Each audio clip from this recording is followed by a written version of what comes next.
Bismillahirrohmanirrohim. Assalamualaikum warahmatullahi wabarakatuh. Syukur alhamdulillah, kita bisa berjumpa lagi di channel ini. Sholawat dan salam semoga selalu tercurahkan kepada junjungan kita, Nabi besar Muhammad Shallallahu Alaihi Wasallam. Allahumma sholli ala Sayyidina Muhammad wa ala ali Sayyidina Muhammad. Harapan dan doa saya, untuk semua saudaraku yang menyimak video ini, selalu diberikan kesehatan, dilapangkan rezekinya, diampuni dosa-dosanya, dan dipanjangkan umurnya. Amin ya robbal alamin. Sahabat beriman yang dirahmati Allah. Pada kesempatan kali ini saya akan mengulas tentang bacaan dari surah Al-Baqarah ayat 255 yaitu ayat kursi. Ada banyak riwayat yang menyebutkan bahwa ayat kursi merupakan ayat paling agung di dalam Al-Quran, bahkan melebihi langit dan bumi sehingga layak sekali untuk kita baca kapan saja seperti waktu pagi dan sore hari sebelum kita tidur dan setelah sholat fardu. Namun ternyata ada beberapa keadaan dan waktu yang kita tidak boleh membaca ayat kursi tersebut. Hal ini wajib diketahui karena agama kita melarang membaca pada saat-saat tertentu agar kita tidak terjatuh dalam perbuatan yang disangka mendapat pahala malah ternyata menimbulkan dosa. Sahabat beriman yang dirahmati Allah, berikut ini adalah waktu dan kondisi yang dilarang untuk membaca ayat kursi. Yang pertama adalah saat kita sedang ruku dan sujud dalam ibadah salat. Baginda Nabi melarang kita untuk membaca Al-Quran saat kita sedang ruku dan sujud dalam ibadah salat, sedangkan ayat kursi sebagai salah satu ayat dari Al-Quran. Tentu juga tidak boleh kita baca saat sedang ruku dan sujud di dalam ibadah salat sebagaimana disebutkan dalam hadis riwayat Imam Muslim dari Sayyidina Ali.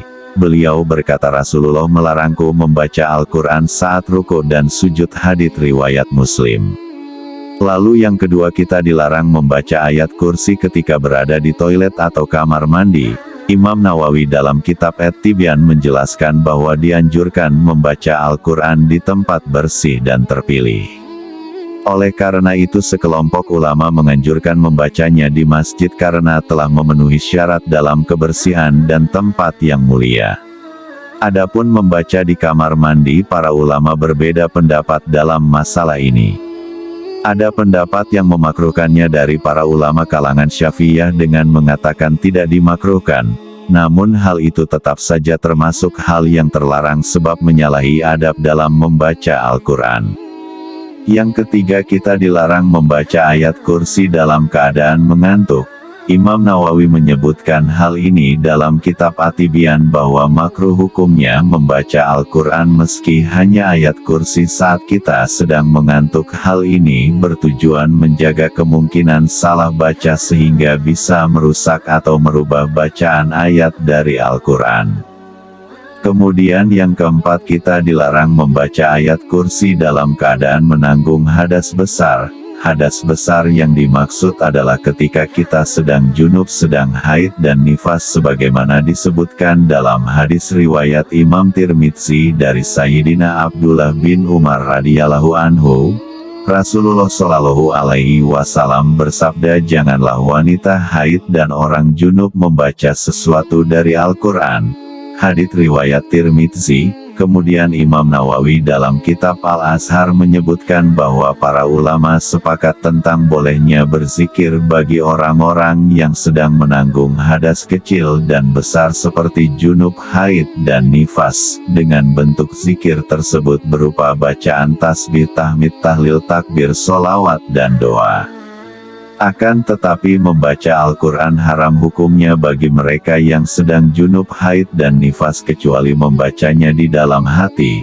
Sahabat beriman yang dirahmati Allah, itulah ulasan tentang waktu dan kondisi yang dilarang untuk membaca Al-Quran meskipun itu hanya sebuah ayat, misalnya ayat kursi. Maka jika ingin membaca ayat kursi, pilihlah tempat dan waktu yang tepat sehingga kita tidak terjatuh dalam perbuatan menambah dosa, misalnya waktu pagi dan sore hari setelah sholat fardu, dalam kondisi santai di dalam rumah, dan sebelum kita tidur, karena membaca ayat kursi sebelum tidur merupakan anjuran Rasulullah Shallallahu Alaihi Wasallam, sebab dengan membacanya maka orang yang tertidur akan dijaga oleh Allah dan setan tidak akan mendekatinya hingga subuh. Selain itu juga ayat kursi juga bisa menjadi salah satu sebab seorang muslim masuk surga, dan barang siapa yang membaca ayat kursi setelah selesai salat maka tidak ada yang menghalanginya masuk surga kecuali kematian. Amin. Wallahu a'lam bishawab. Demikian yang bisa saya bagikan. Jangan lupa jika konten ini bermanfaat untuk like, komen dan share kepada teman dan saudara kita semua. Semoga bermanfaat untuk kita semua. Amin ya robbal alamin.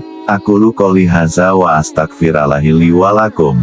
Fastaghfiru innahu huwal ghafurur rahim. Wassalamualaikum warahmatullahi wabarakatuh.